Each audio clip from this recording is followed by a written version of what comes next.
Assalamualaikum warahmatullahi wabarakatuh. Selamat pagi, terima kasih sudah menonton video ini.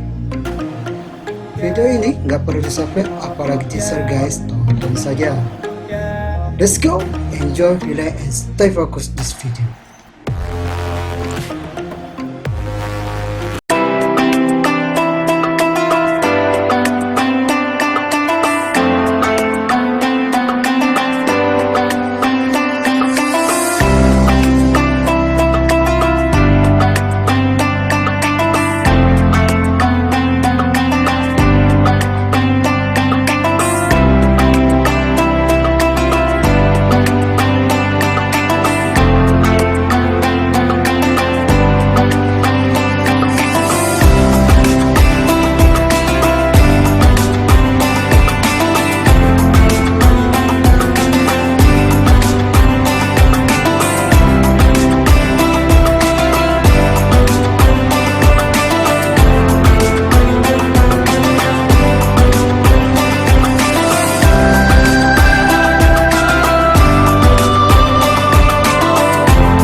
Assalamualaikum warahmatullahi wabarakatuh. Salam sehat, salam sejahtera bagi kita semua. Apa kabar semua sahabat tutor? Kita ketemu lagi dalam mata kuliah analisis kasus bisnis. Sahabat tutor, kita sudah banyak membahas tentang masalah bisnis, khususnya bagaimana kita bicara tentang mikro di dalam sebuah masalah perusahaan. Sahabat tutor, kemarin kita sudah membahas tentang aspek-aspek keuangan, aspek-aspek investasi, aspek-aspek dari operasi. Jadi sekarang kita akan membahas tentang bagaimana bisnis ini dari aspek tenaga kerja atau sumber daya manusia. Di sini sahabat tutor, kita akan mengkaji, mendalami masalah tentang aspek-aspek kasus bisnis dalam sumber daya manusia. Sahabat tutor, kalau di dalam akuntansi itu memang sumber daya manusia itu tidak termasuk di dalam aktiva, tapi bahwasanya kita ketahui bahwa aktiva itu tidak hanya dimiliki oleh mesin saja, teknologi maupun kas ataupun hal-hal yang sifatnya material yang tidak hidup, namun manusia juga ataupun karyawan merupakan aktiva dalam perusahaan. Apalagi perusahaan itu bergerak dalam bidang pelayanan atau jasa. Tentunya aktiva yang paling berharga itu adalah karyawan. Maka dari itu bagaimana kita bisa meningkatkan laba perusahaan melalui manajemen SDM yang baik. Tentunya ini mengingat kita harus mempertahankan kinerja dengan baik dengan memberikan motivasi kepada karyawan agar karyawan bisa bekerja lebih baik lagi, lebih giat lagi, dan lebih tertib lagi. Namun hal ini tidak mudah sahabat tutor. Kita perlu yang namanya manajemen di dalam mengurus sumber daya manusia. Baiklah sahabat tutor, kita masuk pertemuan kelima kita ini dengan baca basmalah. Bismillahirrahmanirrahim. Kita mulai tutorial kita.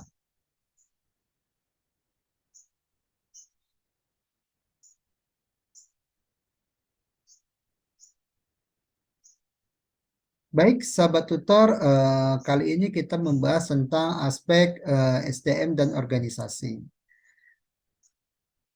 Perlu kita pahami bahwasanya untuk mempelajari semua bisnis, kita harus mempelajari semua aspek di dalam perusahaan itu sendiri atau di dalam bisnis itu sendiri, terutama di dalam aspek sumber daya manusia dan pengorganisasian. Apa sih yang maksud dengan aspek bisnis ini? Apakah bisnis yang akan dijalankan dapat direncanakan dengan waktu yang tepat? Apakah adanya ketersediaan SDM yang dibutuhkan untuk menjalankan bisnis ini? Ini merupakan pertanyaan yang sangat penting sekali, sahabat tutor. Kenapa? Kalau kita memiliki mesin atau teknologi yang bagus, memiliki sebuah kantor yang besar tanpa didukung dengan SDM yang profesional, SDM yang sesuai dengan keahlian, maka bisnis tidak akan berjalan dengan baik. Lalu apa saja harus kita lihat bahwasanya sebuah perusahaan tidak hanya dibangun oleh sumber daya alamnya atau sumber daya teknologinya yang canggih, tetapi juga harus didukung dengan sumber daya manusianya yang tepat. Nah, pernah sekali kita mendengar peribahasa yang mengatakan the right man and the right place. Seseorang yang tepat akan berada di ruang yang tepat. Artinya, seseorang akan bekerja dengan baik jika dia diposisikan sesuai dengan passionnya atau sesuai dengan backgroundnya, sehingga dia bisa bekerja dengan maksimal. Maka dari itu perlu sekali kita kaji, sahabat tutor, aspek bisnis di dalam SDM ini.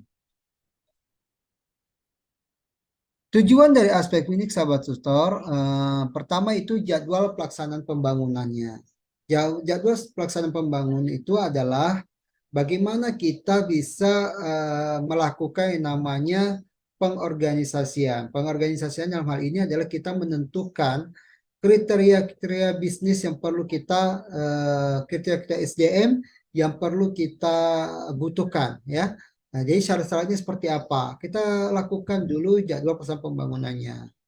Lalu yang harus kita pikirkan lagi yang kedua adalah jenis pekerjaan yang dilakukan. Tentunya pekerjaan yang kita lakukan ini bidang apa, lalu kita harus sesuaikan dengan sumber daya manusianya, lalu kita perkirakan waktu yang diperlukan sampai bisnis ini selesai. Tentunya perlu sekali kita menganalisa dari segi SDM-nya.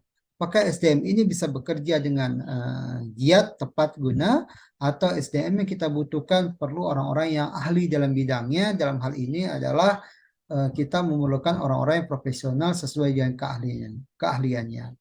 Namun dalam pelaksanaan itu, dalam membutuhkan SDM yang cocok, SDM yang sesuai, kita pasti membutuhkan biaya. Kenapa? Karena untuk merekrut orang-orang yang memiliki keahlian, itu juga kita memerlukan yang namanya biaya, sahabat tutor. Biaya yang diperlukan tidak sedikit. Karena tentu beda kita merekrutmen fresh graduate sama orang-orang yang sudah memiliki pengalaman. Karena ini adalah menyangkut biaya. Maka perlunya anggaran yang tepat atau anggaran yang sesuai dengan planning yang sudah kita rencanakan dari awal. Lalu kita lakukan persyaratan yang diperlukan, yaitu SDM yang kita perlukan seperti apa saja, mungkin lulusan di mana saja, punya keahlian apa saja, punya pengalaman kerja seperti apa, dan yang paling penting sahabat tutor, dia memiliki kejujuran dan pekerjaan yang cepat serta bisa mengontrol tekanan-tekanan yang terjadi ketika kita melaksanakan bisnis ini. Tentunya harus bisa menyesuaikan atau beradaptasi dengan budaya kerja di perusahaan atau di bisnis yang akan kita buat. Kemudian sahabat tutor, ketika syarat-syarat ini sudah kita lakukan, sudah kita rujutkan, sudah kita buat, maka perlu kita lakukan struktur organisasi yang sesuai. Sehingga jalur koordinasi pimpinan-pimpinan, sehingga komunikasi antara bagian itu terlaksana dengan lancar tanpa adanya miss ataupun tumpang tindih pekerjaan. Tentu hal ini perlu kita lakukan agar semua bisnis berjalan dengan baik. Kemudian, sahabat tutor, kita melakukan yang namanya metode pengadaan SDM. Nah, metode pengadaan SDM ini banyak sekali metodenya, sahabat tutor ya. Bisa melakukan rekrutmen dengan cara membuka lowongan kerja secara umum.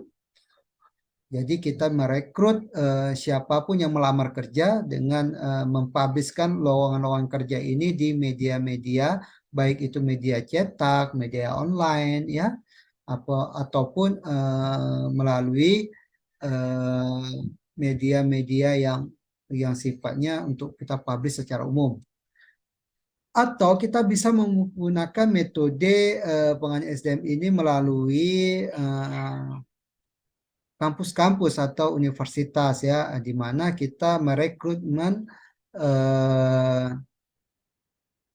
SDM itu melalui kampus-kampus kerjasama dengan perusahaan kita. Nah, jadi kita cari di mana bagian-bagian yang secocok, yang berbackground yang kita butuhkan sesuai dengan jurusan-jurusan yang ada di kampus itu. Tentunya metode ini bisa kita katakan metode internal. Biasanya lowongan kerja ini tidak kita publish di luar, tetapi kita langsung merekrut melalui dosen-dosen ataupun melalui yang namanya bagian rektorat atau bagian kerjasama.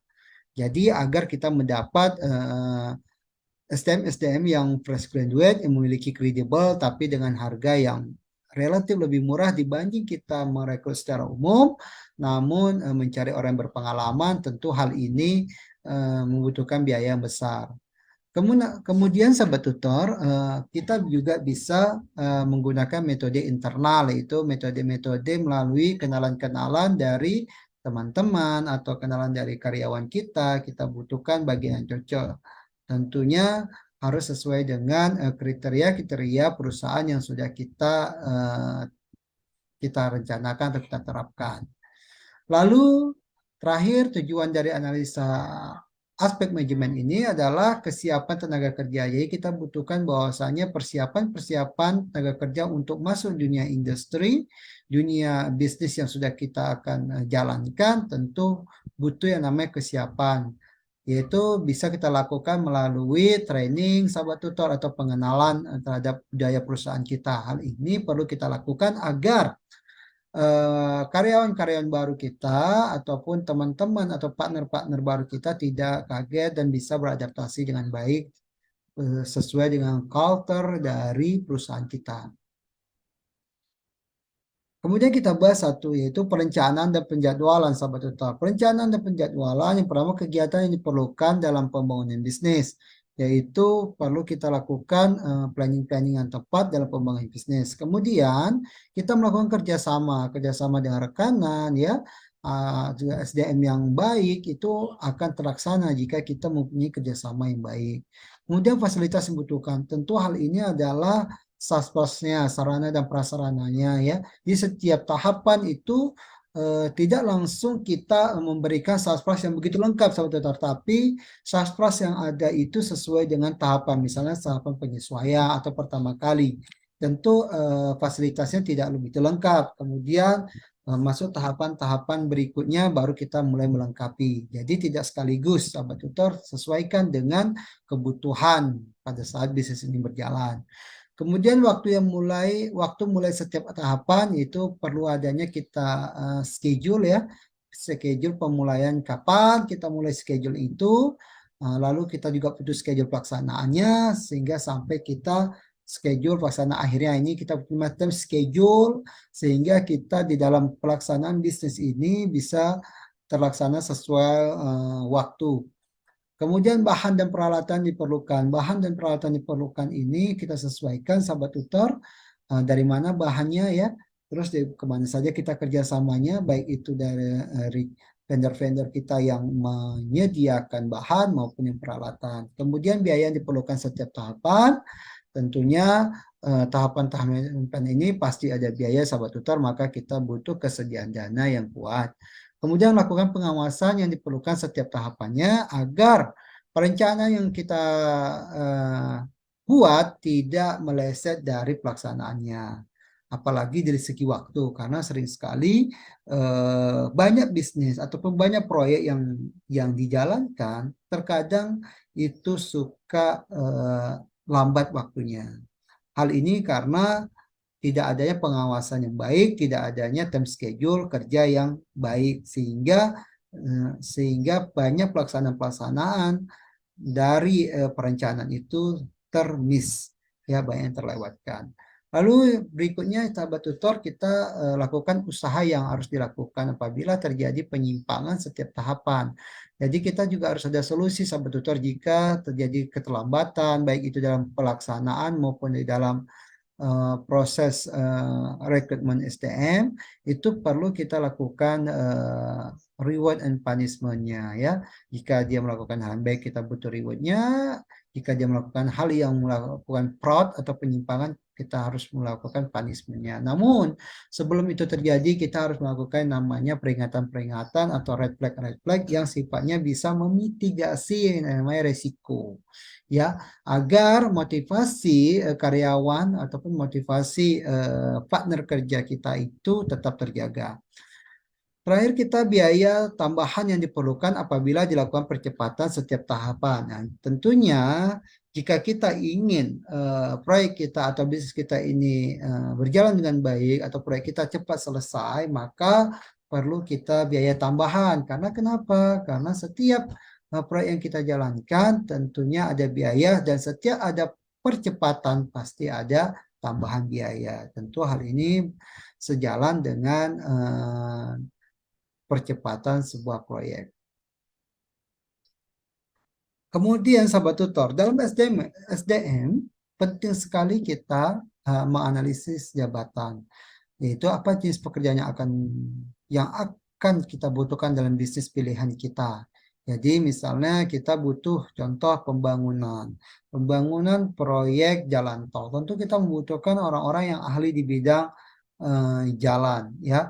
Saya sesuaikan pekerjaannya, sesuaikan tekniknya. Teknik orang-orang yang biasa melakukan pembangunan di bidang jalan. Jika kita bidang pembangunan di bidang gedung, tentu kita sesuaikan juga perlu arsitek-arsitek yang ahli dalam gedung. Nah, hal ini sangat sangat perlu kita analisa, kita sesuaikan. Bahkan di gedung pun ada macam-macam. Ada yang gedung yang sifatnya apartemen, ada gedung perumah atau gedung yang sifatnya properti perumahan, ataupun bisa juga gedung-gedung sekolah. Hal ini kita sesuaikan dengan jenis pekerjaan. Lalu bagaimana menjalankan pekerjaan tersebut? Ya tentunya harus ada cara, ya, harus ada cara sahabat tutor. Nah, itu perlu yang namanya kontrak kerja, time schedule, ya. Terus perlu yang namanya RAB, rancangan anggaran biaya. Itu perlu sekali. Karena apa? Perlu adanya kontrak kerja itu legalitas. Lalu kita butuh yang namanya seperti apa pelaksanaannya nanti. Gimana analisa mereka dalam menyelesaikan proyek tersebut. Maka perlu yang namanya sinkronisasi. Sinkronisasi itu juga membutuhkan yang namanya biaya. Tentu hal ini sejalan dengan kegiatan di dalam kita merekrutmen karyawan atau menganalisa jabatan. Terus mengapa pekerjaan tersebut harus dilakukan? Ya tentunya pekerjaan ini yang harus kita lakukan dengan alasan adalah bisa meningkatkan laba atau mensejahterakan semua pihak, baik itu shareholder maupun stakeholder. Ya kalau tidak menguntungkan, untuk apa kita melakukan pekerjaan itu? Ya, atau kita tidak mensejahterakan, untuk apa kita menerima pekerjaan itu? Tentu hal ini adalah dalam sisi positifnya, itu sisi ekonomi.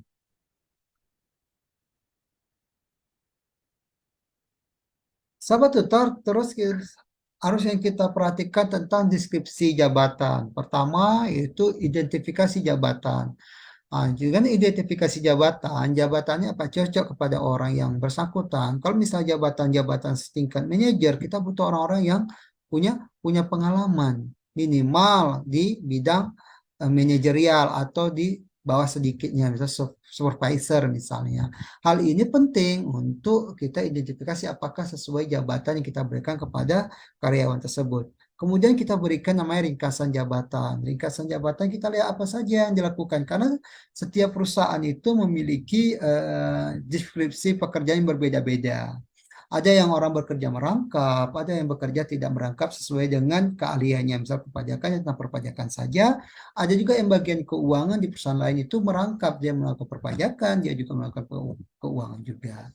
Lalu tugas yang harus dilakukan, kita harus memberikan juga tugas yang harus dilakukan pertama kali, yaitu seperti permasalahan-permasalahan yang terjadi. Ini belum selesaikan, ini sudah selesaikan, ini perlu tindak lanjutnya. Kita harus kasih tahu kepada karyawan-karyawan baru kita mengenai apa saja prioritas-prioritas yang harus diselesaikan dalam waktu tertentu. Lalu pengawasan diberikan dan diterima ya.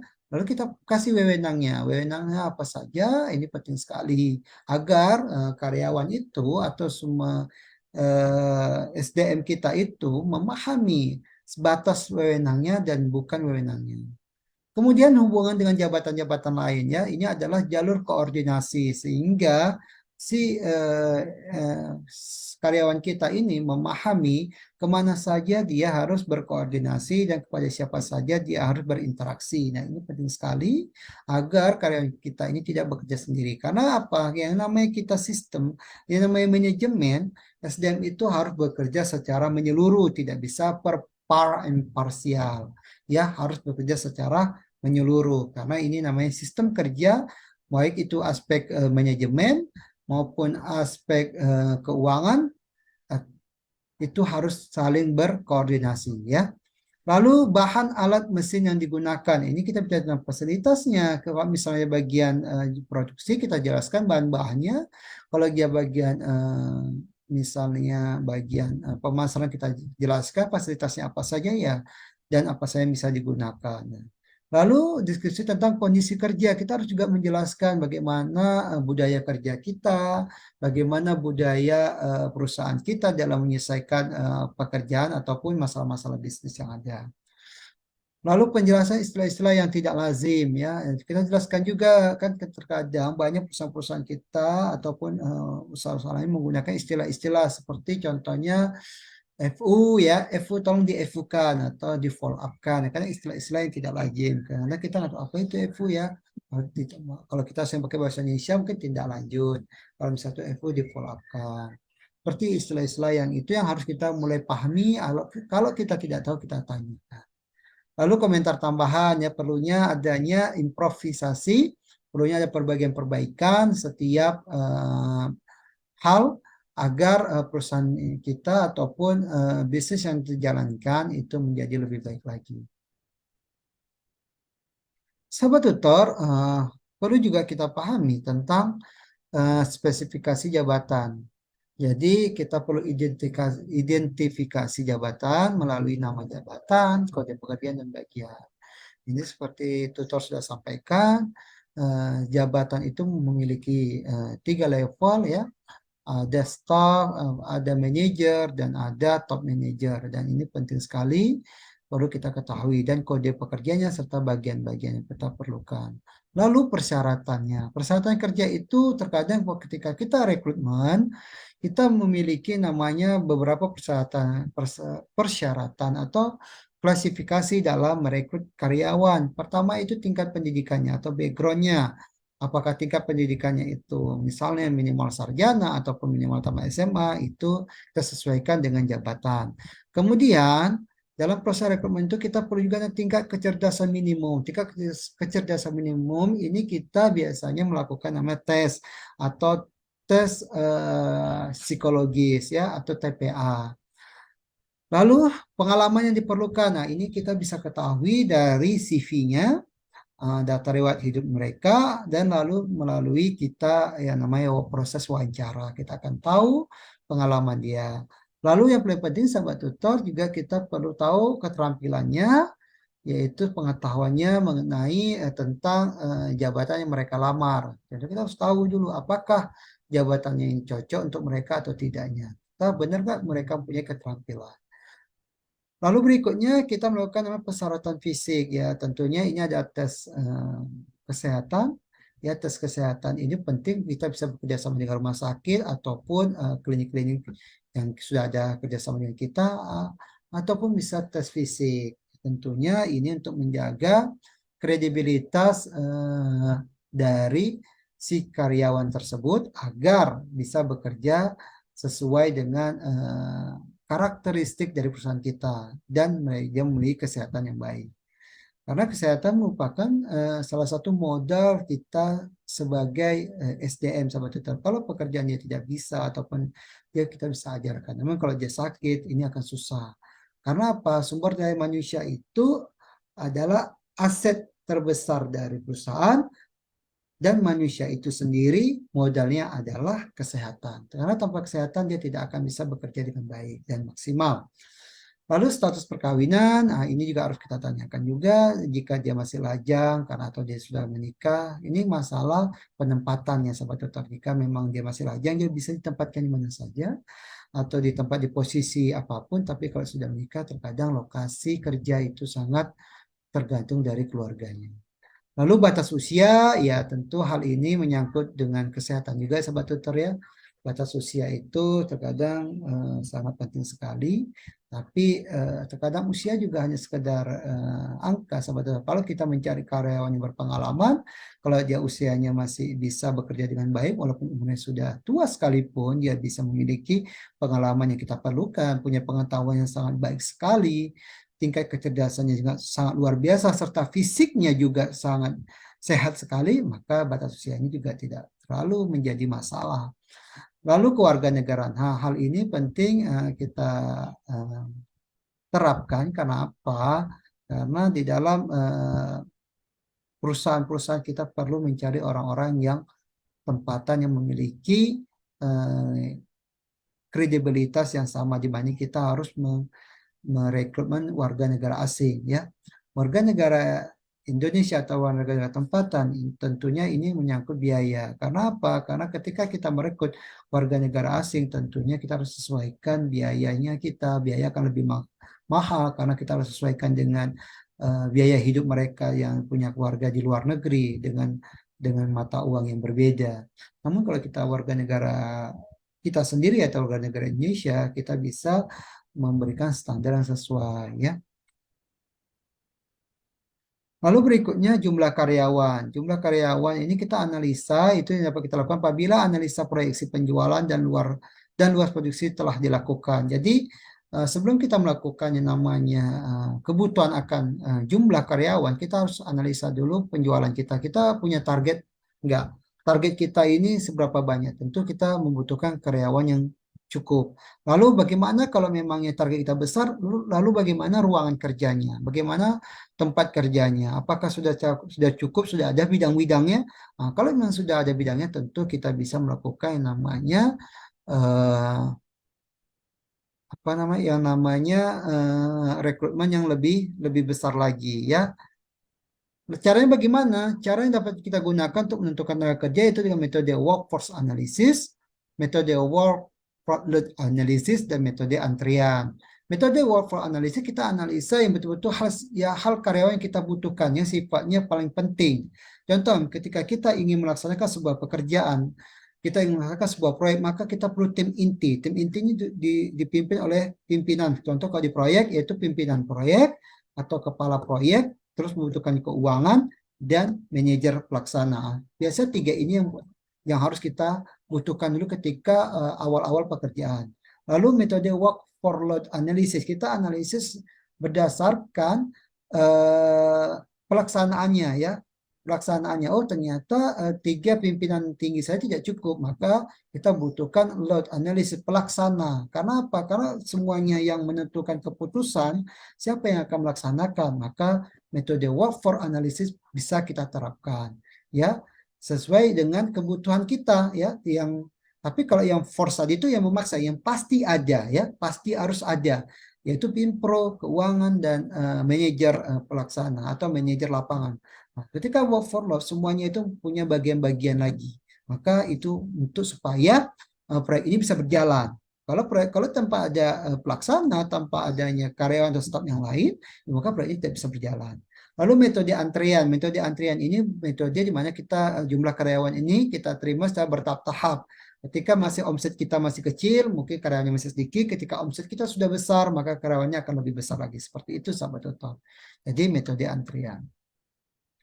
Lalu kita bicara struktur organisasi ya. Struktur organisasi merupakan susunan dan hubungan antara komponen bagian dan posisi dalam suatu organisasi. Artinya struktur organisasi merupakan jalur koordinasi ya, sahabat tutor, jalur koordinasi.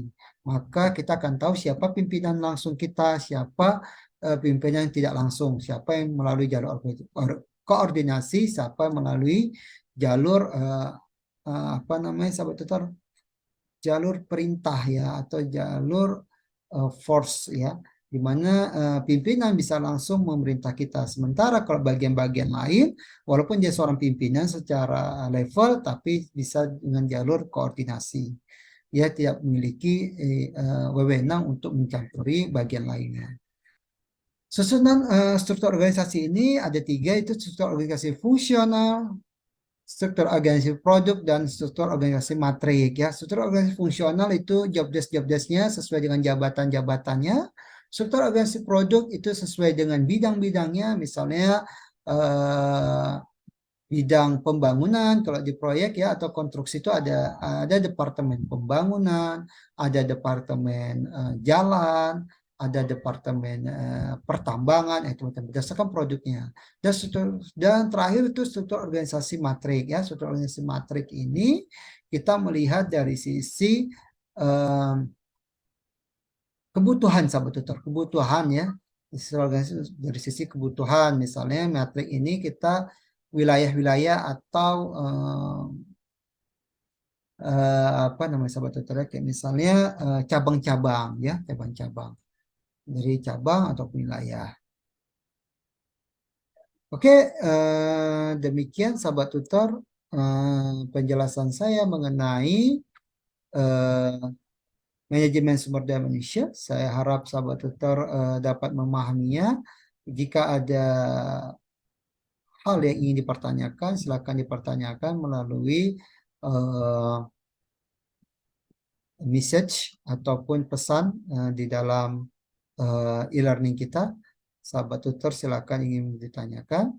Dan saya harap sahabat tutor tetap aktif dalam diskusi, selalu aktif setiap pertemuan diskusi, dan jangan lupa juga melakukan yang namanya tugas ya, melaksanakan tugasnya. Baiklah sahabat tutor, tanpa bosan-bosan saya selalu mengingatkan sahabat tutor untuk tidak melakukan plagiasi, tidak melakukan yang namanya copy paste, apalagi copy paste itu diambil dari punya teman sendiri. Sahabat tutor boleh mengambil referensi dari banyak sumber, namun usahakan referensi tetaplah referensi, kata-katanya dirubah dengan pemahaman sahabat tutor sendiri dalam menjawab pertanyaan-pertanyaan diskusi maupun tugas. Baiklah sahabat tutor, demikianlah pertemuan kelima kita dalam aspek sumber daya manusia. Jika ada salah-salah kata, saya mohon maaf. Saya akhiri dengan baca hamdalah alhamdulillahirrabbilalamin. Bila taufiq wal hidayah. Assalamualaikum warahmatullahi wabarakatuh. Sampai ketemu lagi di pertemuan berikutnya. Be smart and be creative. Sampai jumpa.